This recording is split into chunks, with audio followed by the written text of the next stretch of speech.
Welcome to the Do No Harm podcast, where we discuss the battle to keep politics out of medicine, with our host, Dr. Marilyn Singleton, and Do No Harm's founder, Dr. Stanley Goldfarb. Together, we're talking with people to create a better healthcare system for all, one that's based on medicine, not division. Hello, everyone. This is Dr. Marilyn Singleton. I'm always so happy to talk to the wonderful guests we have on Do No Harm podcast. While many people are aware that the fight happening on college campuses and medical schools and in the halls of Congress to push back against toxic DEI, that's diversity, equity, and inclusion initiatives, the movement to stand up against these programs is equally as strong as in the states. Today, I'm joined by a member of Missouri's House of Representatives who is doing just that. Representative Ben Baker is the sponsor of the Do No Harm Act, a bill that would push back against DEI initiatives in Missouri's publicly funded higher education institutions. Welcome to the show, Representative Baker. Thank you so much for having me on. I've been looking forward to this. Well, we have been looking forward to having you on. I tell you, when I look at your history, you remind me of 1776's original legislators or Mr. Smith Goes to Washington. Wow. Tell everybody what your background is and how you came to run for office. Sure. So just a little bit about me. I have a wonderful wife, Naomi, 23 years. She actually works for Congressman Eric Burleson in our area, who is a great congressman and doing a great job in D.C. for us in the 7th Congressional in Missouri. But I also have 4 beautiful daughters. So I'm blessed with lots of women in my life.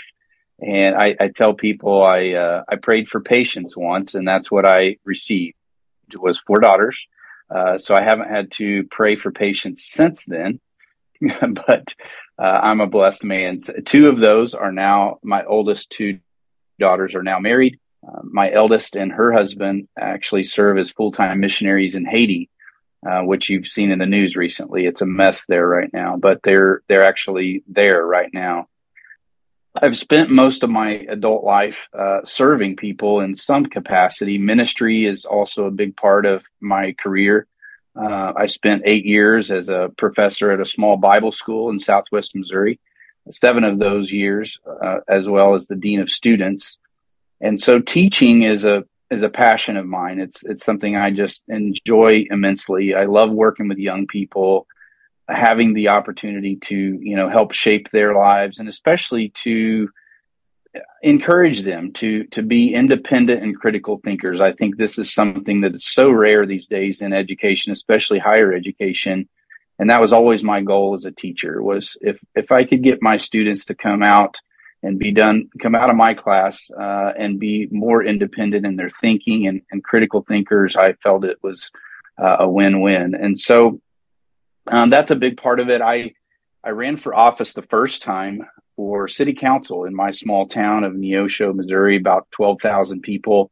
I ran because there was a lot of infighting going on in city government and in our community in a time of division. And I felt as though no one was really listening to the wishes of the people and really connected to the people. And so I, didn't know much about it at all as far as running for office, but I worked hard. I was an outsider, wasn't a part of the good old boys club, so to speak. And I just had a desire to represent the values of the people in my town and serve by example.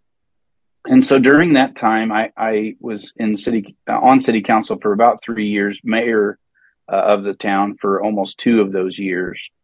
And there were several issues that came up during that time that ended up making national news, something that just, crazy things that happened while I was just at the city.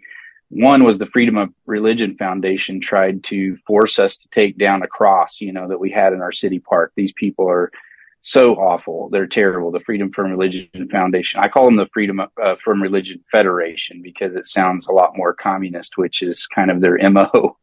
But they wanted us to take down this cross that had been in our park since the 1930s. I stood up to that and said no. And, we found a way to keep it. And the people responded to that. They felt like, somebody finally was fighting for them and, that cared about their interests. And then there was a raffle by one of the local 9 and under baseball teams for an AR-15 rifle, and I supported it. I'm a big firearms guy. And about a week or so after that raffle started is when the Parkland shooting happened. And then, the few Democrats in our town tried to make it seem like, I was just this terrible person for supporting this raffle and supporting these kids. And it ended up making national news again.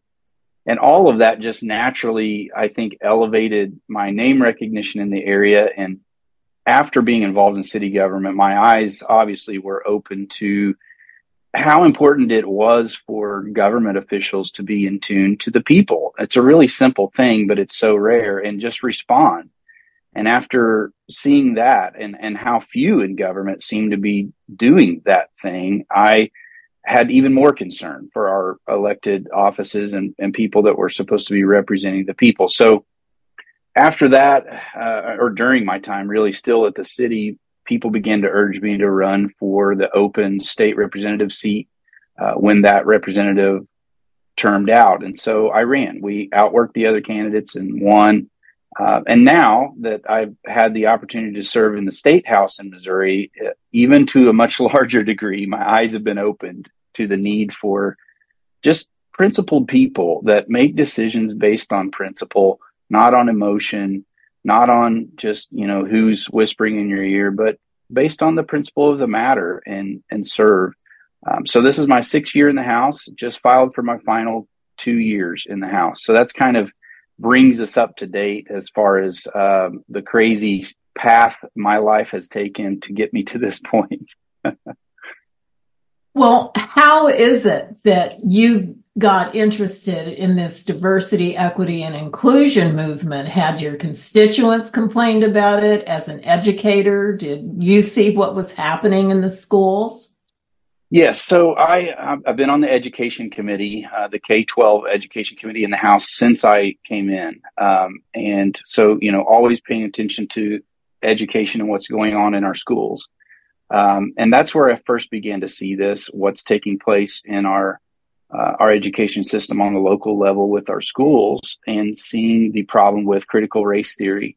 That's really what first kind of keyed me in on this issue. And then, the more I studied about it, the more I researched this and looked at what was going on around the country, the more concerned I became. And then it was like people started talking about it, seeing that take place, and it becoming, an issue even on, candidates' platforms when it comes to critical race theory and what it actually causes and produces in our kids and in our society. And so I began to pay attention to that. And when it comes specifically to the medical issue, this is the 2nd year of filing a bill specifically addressing DEI and medical institutions of learning. And I just think this issue, it's one of those, it's difficult to tackle because, obviously the extreme opposition you draw from media and from the other side of the aisle, because they immediately go to calling you every name in the book, a racist and a bigot,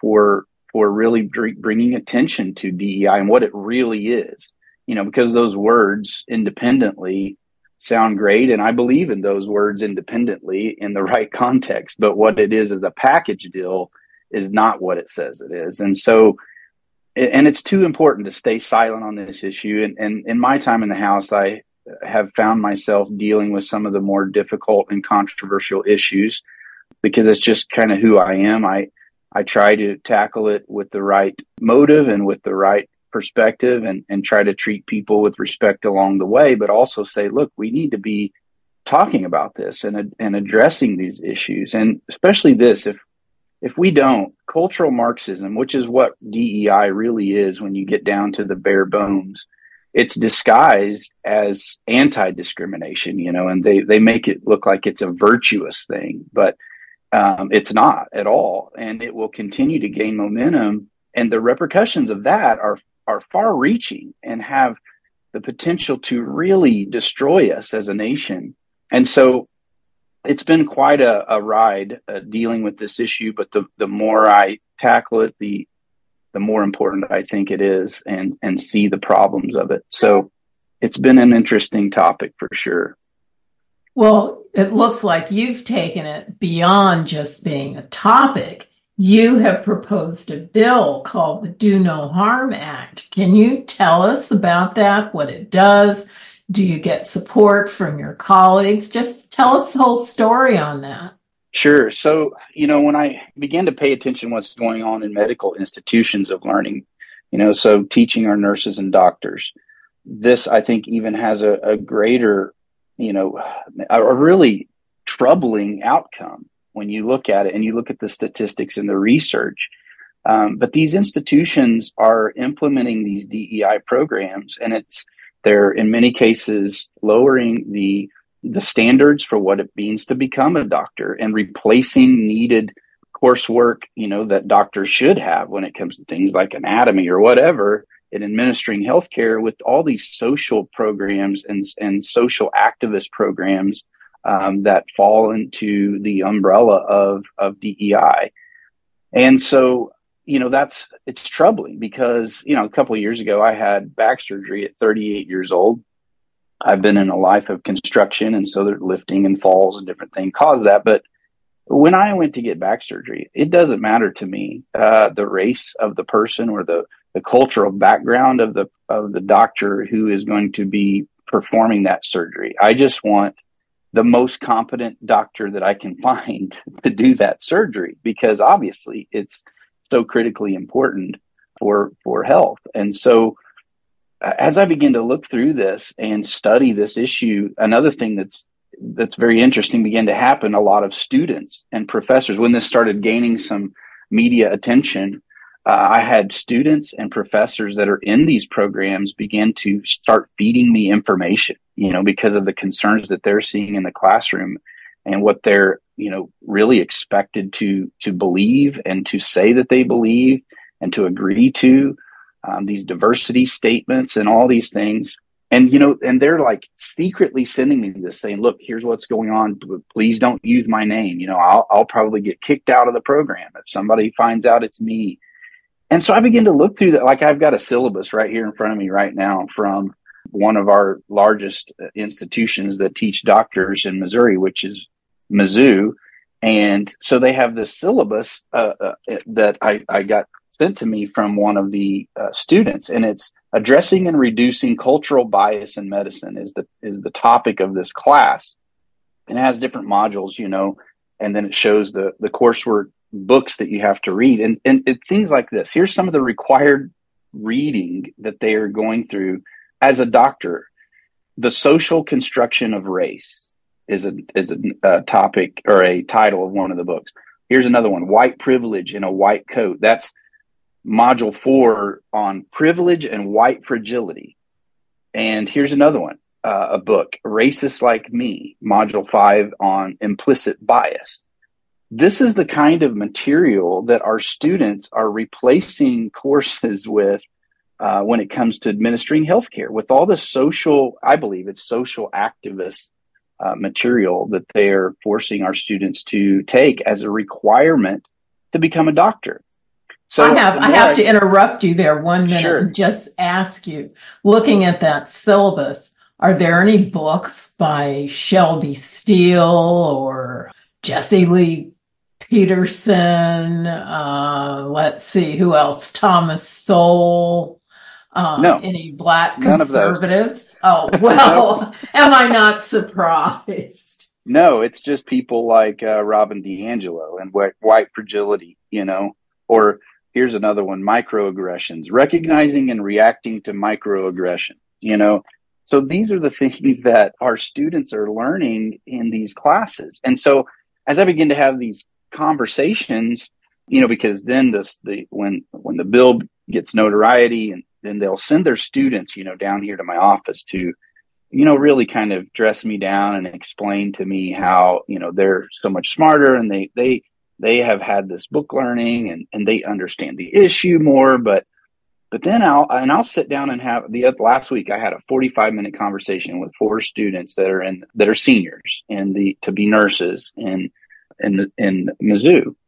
And after having a 45-minute conversation, they couldn't really disagree with me. And I found out quickly that they have been given this one-sided perspective, and really, I believe, propaganda on this issue of DEI. And once they're challenged on the actual premise of this, they don't really have an argument, which again, I think speaks to the fact that they have been taught what to think and not how to think.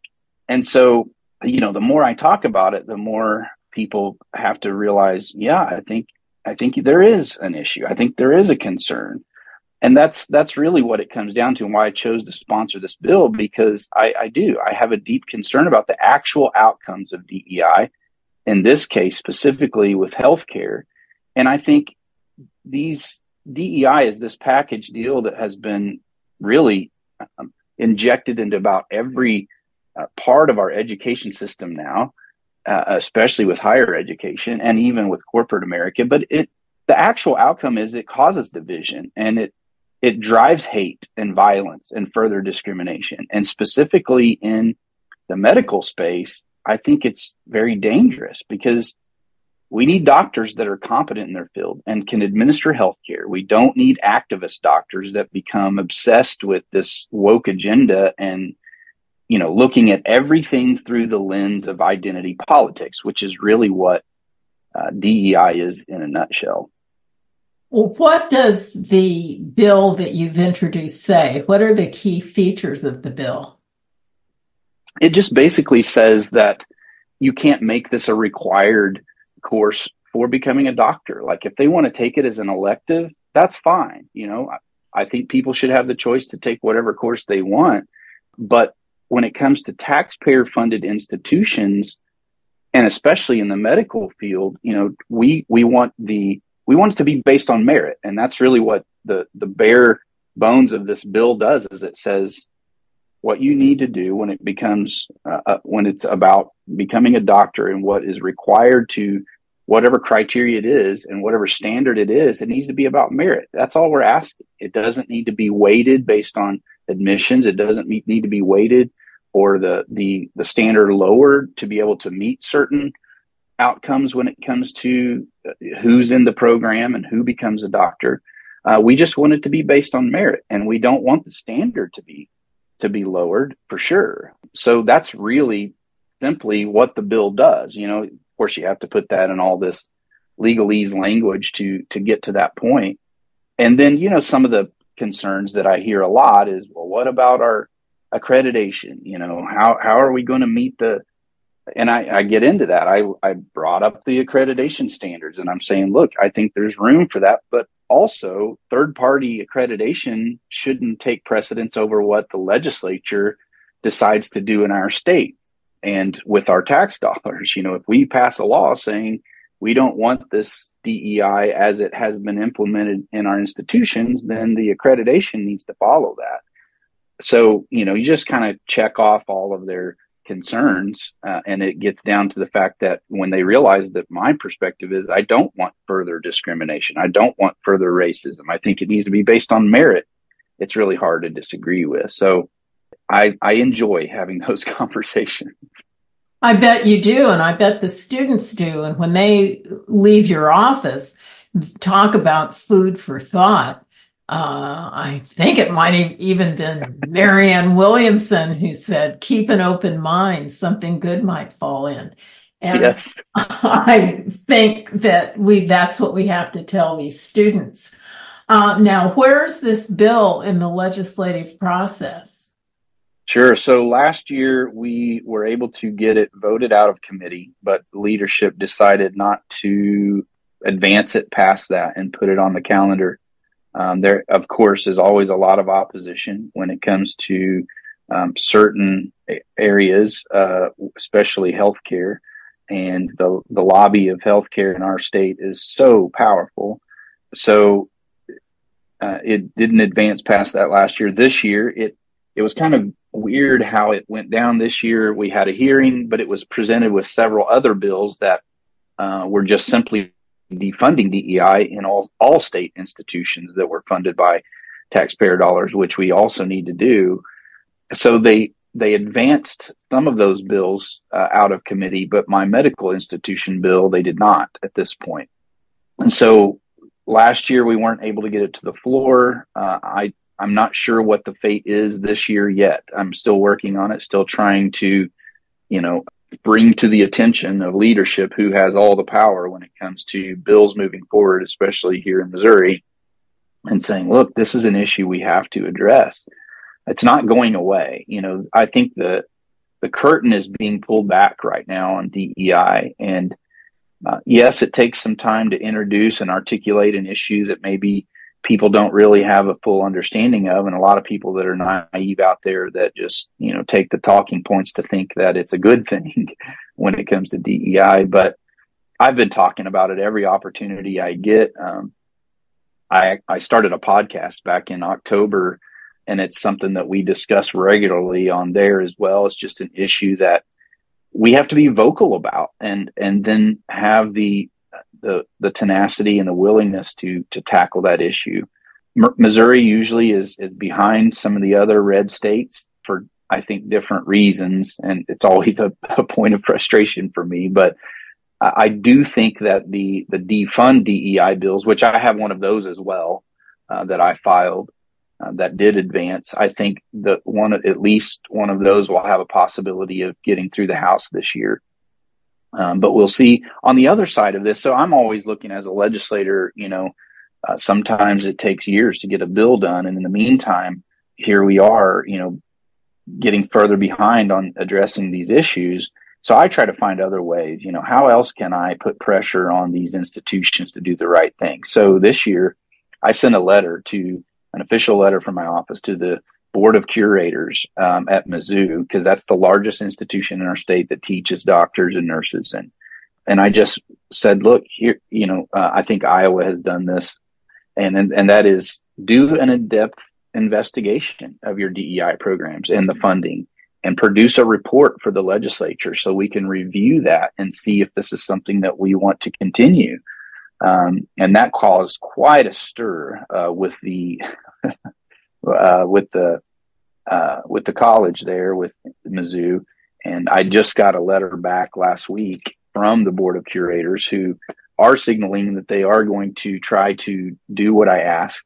So it's going to be interesting to see how that plays out, what that looks like. I did several years ago. This is before I even filed the bill. I did something similar, but it was kind of just a summary of the amount of funds that they spend on DEI, which at that point, several years ago, was over $1 million. It was like I think 1.5, 1.2 or 1.5 million. But it wasn't really broken down as to where that money went and what programs it went to. So this ask is a lot more detailed as to what I think the legislature should know about and taxpayers should know about. And we should, be transparent with that information. So I'm finding other ways too that I can put pressure on them. Mizzou last year did do away with their diversity statements and just discontinued that, which was a big move in the right direction on DEI. So I think sometimes it just takes continual pressure to say, here's what we need to be doing. And then, sometimes leverage funding or whatever we have to make sure that we're going in the right direction. I'm so glad you wrote this letter, because forcing them to look at studies and try to do their own internal study, as so many of these have discovered, this sort of training does not work. And as you pointed out earlier in the interview, it can bring back negative feelings. So that's a real strong point. Now, I have a question before we close out. Can people come to these sessions and voice their support, or how can people in your state help you out? Sure. So several ways. Anytime we have a hearing and people can make public comment, that's a really good opportunity for people to weigh in on this. And the problem is with some of the people that are in these institutions, the students and the professors, like I talked about, they don't feel comfortable coming and testifying because they feel like their job or their position in one of those programs could be in jeopardy, which is just terrible. And I mentioned that in the hearing last year. I said, one of the greatest testimonies that we have here today is the fact of there is a lot of people who are not here who would like to be, but feel like that their program or their job could be in jeopardy because of how, this activist mentality with DEI has taken root and they can't be vocal about it. So, often it looks like that no one's really in favor of your legislation because they always bring in a ton of people to oppose it. And then there'll be a handful that are there to say, no, this is what we need to be doing. And it's a good bill. Although we know that the majority of people, especially in Missouri, probably would think like I do regarding this, but they're busy, they have jobs, they can't be here. So anytime people can testify or even send in written testimony on those hearings, that's a good thing. But the other thing that I'm always telling people is just getting the word out about the principle of the issue and having those conversations with your friends and your family and your neighbors. Because I think every time I've had these conversations with people, they come away with a renewed, fervor to say, we need to address this. And it is concerning. And so, sharing those things, social media, podcasts, all of those things, any way that we can get the message out there and articulate why this is a problem, and do it in the right way is so important. And it takes time. It takes having those difficult conversations. Unfortunately, we're in a time in our just socially right now in this cancel culture where, this is one of those issues that they almost try to tell you you're not allowed to talk about because, you're white or you're of a different background or you're a different race or whatever it might be. And that is troubling. We need to be able to have a rigorous debate and not be, calling people names and saying that it's out of the wrong motive, but say, let's look at this and let's really work through this and see what it's actually producing. And, it takes time. It takes someone willing to do that. And it seems like few are in the legislature because, it's just, there's a lot of other things we are working on as well. And sometimes people just shy away because of all the pushback they get. But I think it's too important not to address. So all of those things are ways that people can weigh in and especially people that are in the institutions as professors and students, if they see concerns, that's powerful when I can bring up a letter and say, this is from a student and this is what they're seeing in their classroom and this is their concerns. That goes a long way when articulating this issue. Thank you so much. Now, can you tell the audience what the link to your website, how they could contact you if they want to either express their concerns or else get some ideas for their own state? Yeah, so they can always contact me at my office. I have an email, which is ben.baker@house.mo.gov. That's my official email address. They can follow me on Twitter and on Facebook, all of those places. I share, a lot of this stuff and continually try to address it. The podcast is one that a newer area where I think has been a great opportunity to get the word out. It's called the Man Cave Caucus Podcast. You can find that on Spotify and Apple Podcast, any of the major ones, or just Google it. You can find it pretty easy. And we tackle a lot of different issues, but we're continually talking about DEI and some of the problems with that. So those are all outlets and ways that people can stay in contact, find information, and share stuff. So that would be greatly appreciated, always. Well, thank you so much. And I'm sure we'll have you back to get some follow-up on this very important bill. Thank you for coming on the show. Thank you so much. Have a wonderful day. You too. And I'd like to thank everybody for listening. And thank you for supporting our efforts to protect patients, physicians, and healthcare itself from divisive ideology. Please visit us at donoharmmedicine.org. And thanks again for listening.